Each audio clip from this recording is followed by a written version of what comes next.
எல்லோருக்கும் வணக்கம் நேயர்களே. இந்த வீடியோவில் ரொம்பவே முக்கியமான விஷயத்தை பற்றி தெரிந்து கொள்ளப் போகிறோம். ரொம்பவே அதிர்ச்சிகரமான பரபரப்பான சோககரமான விஷயத்தை பற்றி தெரிந்து கொள்ளப் போகிறோம். சற்று முன் பார்த்தீங்கன்னா பாக்கியராஜுடைய மகன் ஒரு அதிர்ச்சிகரமான பேட்டியை கொடுத்திருக்காரு. அந்த ஒரு பேட்டியில் என்னுடைய அப்பா இப்படியெல்லாம் கடனாளி ஆயிட்டாரு, இதனால தான் கடனாளி ஆனாரு என்னுடைய அப்பா அப்படின்னு பாக்கியராஜுடைய மகன் புலம்பி தள்ளி இருக்கிறாங்க. இந்த வீடியோவில் பாக்கியராஜுடைய மகன் சாந்தனு கொடுத்த பேட்டியை பற்றி தான் நம்ம தெரிந்து கொள்ளப் போகிறோம். பாக்கியராஜுடைய குடும்பம் எப்படி கடனாளி குடும்பமா மாறினாங்க அப்படிங்கிற அந்த அதிர்ச்சிகர தகவலை பற்றி நம்ம தெரிந்து கொள்ள போகிறோம். வாங்க வீடியோக்குள்ள போலாம். நம்முடைய சேனலுக்கு நீங்க புதியவராக சப்ஸ்கிரைப் பண்ணுங்க. நேயர்களே, பாக்கியராஜ் 2-3 நாட்களுக்கு முன்னாடி இறந்து போனார். அவருடைய மரண செய்தி மிக பெருமளவு சோகத்தை எல்லாரும் மத்தியிலுமே ஏற்படுத்தி இருக்குது. பாக்கியராஜை பற்றின ரொம்பவே முக்கியமான விஷயம் என்ன அப்படின்னு பார்த்தீங்கன்னா, அவருக்கு பெண்கள் ரசிகைகள் ரொம்பவே அதிகமாக இருக்கிறாங்க.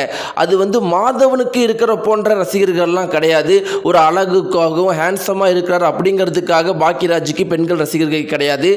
பாக்கியராஜுக்கு பெண் ரசிகர்கள் இருந்ததுக்கு ரொம்ப முக்கியமான காரணம் என்ன அப்படின்னு எல்லாருமே சொல்கிறாங்கன்னா, அந்த காலத்தில் இருக்கிற அனைத்து ஹீரோஸுமே 4 வில்லன்களை அடிக்கிறதுன்னு சொல்லிட்டு கதாபாத்திரங்கள் நடிச்சிட்டு இருக்கும்போது பாக்கியராஜ் தான் ரொம்பவே சாதாரண, ரொம்பவே காமெடியான, பெண்களுக்கு முக்கியத்துவம் கொடுக்குற கதாபாத்திரத்தில் நடிச்சிட்டு இருந்தார்.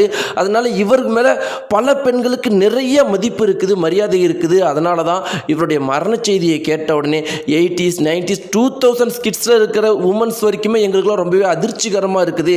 அவருடைய படங்கள்லாம் பார்த்து நாங்கள் ரொம்ப சந்தோஷமாக சிரிச்சிட்டு இருப்போம். அவர் இப்போ இறந்து போயிட்டாருங்கிறவனே எங்களுக்கு ரொம்பவே கஷ்டமாக இருக்குன்னு பல பெண்கள் சொல்கிறத நம்மளால் பார்க்க முடியுது. அப்படிப்பட்டு நல்ல படங்களை எடுத்து பெண்களுடைய மரியாதை சம்பாதிச்சவர் பாக்கியராஜ். பாக்கியராஜை பற்றி இன்னொரு முக்கியமான விஷயம் என்னன்னா, வெறும் படங்களில் மட்டும் அவர் இந்த மாதிரி கதாபாத்திரங்கள் நடிக்கல, நிஜ வாழ்க்கையிலுமே அப்படித்தானா. அவரை குறித்து பெண்கள்லாம் என்ன சொல்கிறாங்கன்னா, அவர் வீட்டில் வேலை செய்கிற சில வேலை பெண்கள் சொல்கிற விஷயம் என்னென்னா, ஒரு நாள் கூட பாக்கியராஜ் அவர்களை எங்களுக்கு ஒரு சாரு, அவங்க வீட்டில் நாங்கள் வேலை பண்ணுறோம் அப்படிலாம் நாங்கள் நினச்சதே கிடையாது. அவர் எங்களுக்கு ஒரு நண்பர் மாதிரி இருப்பார். பொதுவாகவே ஒரு ஆண் ஒரு பெண் கிட்ட சரிக்கு சமமாக இருக்கிறவங்க கிட்ட நண்பர் மாதிரி பழகுவாங்க. ஆனால் பாக்கியராஜ் அவர் வீட்டில் நாங்கள் வேலை பண்ணுற பெண்கள் எங்கள் கிட்ட ரொம்ப ஜாலியாக பேசுவார். எங்களுக்கெல்லாம் ரொம்பவே ஆச்சரியமாக இருக்கும். ஆனால் ஒரு விஷயத்தில் ரொம்பவே ஸ்ட்ரிக்டாக இருப்பார். எங்களுடைய வீட்டு பெண்கள் எல்லாருமே பெரிய படிப்பு படித்தே ஆகணும் அப்படிங்கிறதுல உறுதியாக இருப்பார்.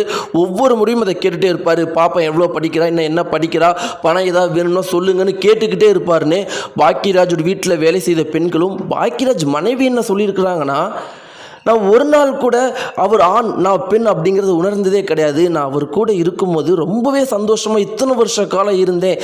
கவலைனா என்ன அப்படிங்கிறது எனக்கு தெரியவே தெரியாது. எப்பயுமே தைரியத்தோடு இருந்தேன். இன்றைக்கி அவர் போன பிறகு இந்த உலகத்தில் எனக்கு வாழ ஒரு நிமிஷம் கூட பிடிக்கலன்னு பாக்கியராஜ் மனைவி அழுதுருக்கிறாங்க. இப்படி இருக்கும்போது நேயர்களே, பாக்கியராஜுடைய மகன் சாந்தனு சொன்ன விஷயம் என்ன அப்படின்னு பார்த்தீங்கன்னா, எங்கள் அப்பா ரொம்ப நல்லவர் அப்படிங்கிறது எல்லாருக்கும் தெரியும். அதுவே எங்களுடைய குடும்பத்துக்கு ஒரு மிகப்பெரிய பிரச்சனையாக மாறிடுச்சு. ஏன்னா என்னுடைய அப்பாவுடைய நல்ல குணத்தை புரிஞ்சுக்கிட்டு நிறைய பேர் எங்களுடைய வீட்டுக்கு நாங்கள் சின்ன வயசில் இருக்கும்போதெல்லாம் காசு கேட்பாங்க. எங்கள் அப்பாவை பொறுத்த வரைக்கும் வீடு தேடி உதவி கேட்டவங்களுக்கு அவரால் இல்லைன்னு சொன்னதே கிடையாது. அதனால் அது எத்தனை லட்சமாக இருந்தாலும் கொடுத்துருவார். இப்படி பல லட்சம் அந்த காலத்திலே கொடுத்துருவார். இந்த காலத்தில் கூட லட்சம் அப்படிங்கிறது சாதாரணமாக கணக்கு தெரிஞ்சாலும் அந்த காலத்தில் லட்சங்கள் அப்படிங்கிறது எவ்வளோ பெரிய விஷயம். அப்படி நிறைய பேருக்கு பணத்தை கொடுத்த என்னுடைய அப்பா ஒரு நாள் கூட திருப்பி கேட்டது கிடையாது. ஆனால் ஒரு நாகரிகம் கருதி அவங்களா திருப்பி கொடுப்பாங்க அப்படின்னு நாங்களாம் நினைப்போம். ஆனால் அவங்களும் திருப்பி கொடுக்க மாட்டார். ஆனால் அதை எங்கள் அப்பா கண்டுக்கவும் மாட்டார்.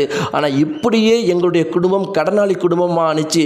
இப்போ தான் இந்த காலகட்டத்தில் தான் நாங்கள் இதையெல்லாம் மீறி நானும் அம்மாவும் அக்காவும் சேர்ந்து எங்களுடைய குடும்பத்தில் கடனில் இருந்தால் கூட்டிகிட்டு வந்தோம். இன்றைக்கி கடன் இல்லாத நல்ல வாழ்க்கையில் இருக்கும்போது எங்கள் அப்பா இறந்து போயிட்டாரு. அவர் சந்தோஷமாக இருப்பார்னு நினைக்கும் போது அவர் எங்களை விட்டு போயிட்டாருன்னு சொல்லிட்டு பாக்கியராஜுடைய மகன் சாந்தனு கண்கள் கலங்கி பேசியிருக்கிறாங்க. நேயர்களே, பாக்கியராஜ் அவருடைய இந்த குணத்தை பற்றின உங்களுடைய கருத்துக்களை மறக்காமல் கீழே இருக்கிற கமெண்ட்ஸை தெரிவிங்க. உங்களுக்கு எந்த அளவுக்கு பிடிக்கும் அப்படிங்கிறதையும் கமெண்ட்ஸை தெரிவிங்க. நன்றி.